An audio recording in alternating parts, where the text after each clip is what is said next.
नमस्कार दोस्तों, स्वागत है आपका स्टेनो गुरु जी चैनल में। दोस्तों आज की वीडियो में हम लोग प्रैक्टिस करने वाले हैं 100 शब्द प्रति मिनट की स्पीड से डिक्टेशन का यहाँ पे अभ्यास करेंगे, जो कि आपके एसएससी स्टेनोग्राफर ग्रेड सी में बोला गया मैटर है। तो सभी लोग डिक्टेशन को सुनेंगे, लिखेंगे और मैटर को ट्रांसक्राइब करेंगे और मिला के बताएंगे कि कितनी मिस्टेक आ रही, कितनी आपकी तैयारी हो रखी है। इसके अलावा अगर आपको डेली डिक्टेशन चाहिए तो आप चाहें तो चैनल का मेंबरशिप ले सकते हैं, हमारे पेड ग्रुप को ज्वाइन कर सकते हैं। वीडियो पसंद आए तो वीडियो को लाइक कर देना, चैनल पर पहली बार आए तो सब्सक्राइब कर देना, अगर आप फेसबुक पे देख रहे हैं तो फॉलो कर लेना। तो ज़्यादा समय न लेते हुए चलिए स्टार्ट करते हैं। Ready, 5 second, start. माननीय सदस्य, मुझे वर्ष 2011 के लिए पंचायती राज संस्थाओं को प्रदान किए जाने वाले निर्मल ग्राम पुरस्कार समारोह में उपस्थित होकर बहुत खुशी हो रही है। मुझे देश में 2800 से अधिक ग्राम पंचायतों, 15 विकास खंडों तथा 3 जिलों ने संपूर्ण स्वच्छता अभियान के लक्ष्यों को प्राप्त कर लिया है। मैं आप सभी को बधाई देती हूँ। यह ग्रामीण क्षेत्रों में स्वच्छता सुविधा में बढ़ोतरी की सफलता का प्रतीक है तथा इससे यह पता चलता है कि संपूर्ण स्वच्छता अभियान एक जन आंदोलन बन चुका है। स्वच्छता सुविधा की प्राप्ति एक बुनियादी मानवीय जरूरत है तथा एक घोषित लक्ष्य है। पेयजल तथा स्वच्छता के बारे में यूनिसेफ 2012 की एक विज्ञप्ति में बताया गया है कि वर्ष 1990 से 2010 के बीच 1.8 बिलियन लोगों को बेहतर स्वच्छता सुविधाएं प्राप्त हुई हैं, परंतु विश्व में अभी भी 2.5 बिलियन लोगों को यह बेहतर सुविधा उपलब्ध कराई जानी बाकी है।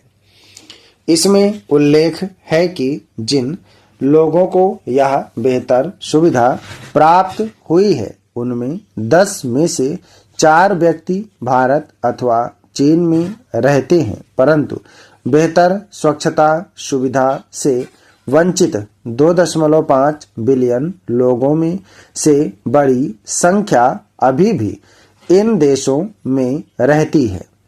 वर्ष 2011 की घरेलू जनगणना के आंकड़े दिखाते हैं कि भारत में 47% घरों में 4 दीवारी के अंदर ही शौचालय मौजूद हैं। इसमें पहले के मुकाबले 11% का सुधार हुआ है, अतः हमारे सामने एक विशाल लक्ष्य है। स्वच्छता और बेहतर साफ सफाई की आदत लोगों के जीवन की गुणवत्ता को दर्शाती है, जो कि किसी भी राष्ट्र की सामाजिक मानदंडों के निर्धारक तत्व हैं। ग्रामीण इलाकों में स्वच्छता की कमी बाल और प्रौढ़ मृत्यु दर और अस्वस्थता का एक प्रमुख कारण है। पीने का गंदा पानी और साफ सफाई की अपर्याप्त सुविधाएं डायरिया, पोलियो, टाइफाइड जैसी बहुत सी बीमारियों के प्रमुख कारण हैं। ऐसी बीमारियों के बार बार होने से कार्य दिवसों का अप्रत्यक्ष नुकसान होता है और परिवार तथा देश को इसके परिणाम स्वरूप बहुत आर्थिक नुकसान होता है।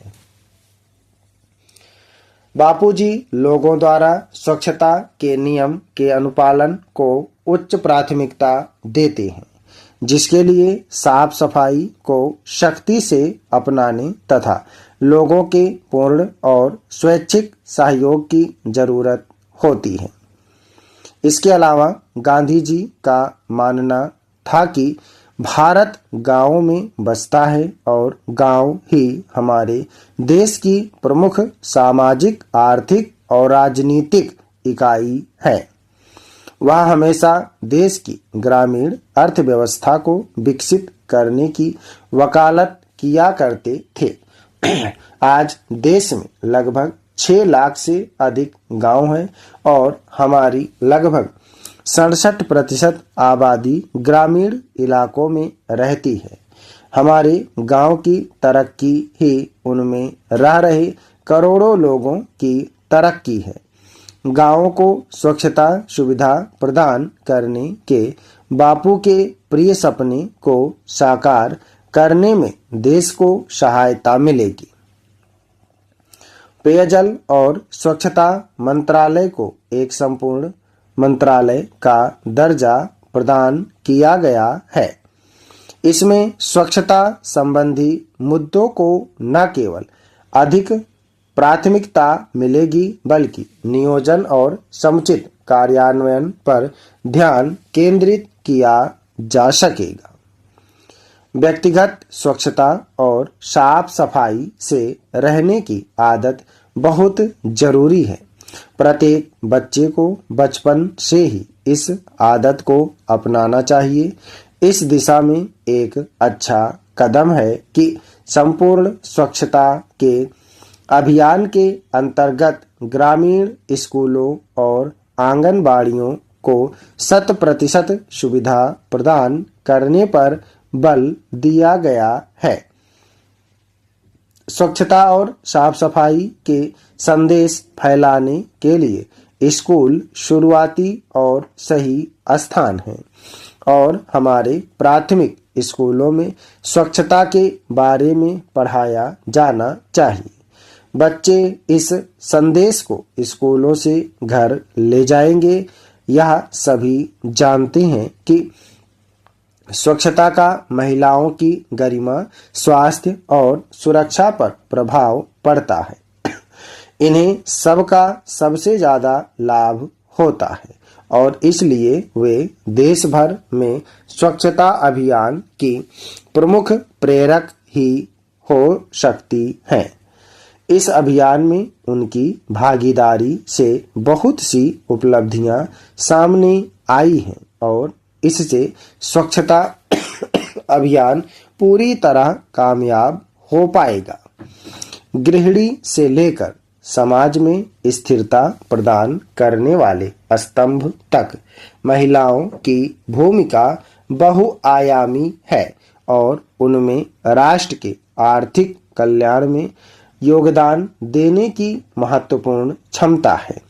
ग्रामीण भारत के स्वरूप को बदलने में उनकी बहुत बड़ी भूमिका हो सकती है। मैं यह उल्लेख करना चाहूंगी कि कोई भी गांव केवल शौचालयों और स्वच्छता ढांचों के निर्माण से ही संपूर्ण स्वच्छता प्राप्त नहीं करता है। कूड़े कचरे को लाने ले जाने और उसके समुचित निपटान की व्यवस्था, उसके दोबारा से प्रयोग में लाना, उसे अलग अलग करना और उसका वर्गीकरण करना बहुत जरूरी है।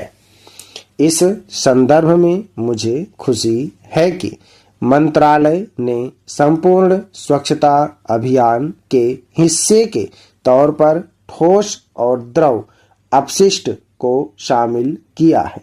परिशोधित कूड़े को कृषि उत्पादकता बढ़ाने और खाना बनाने के लिए गैस के रूप में प्रयोग किया जा सकता है। इसके अलावा अपशिष्ट प्रबंधन से पर्यावरण को साफ रखने में मदद मिलती है।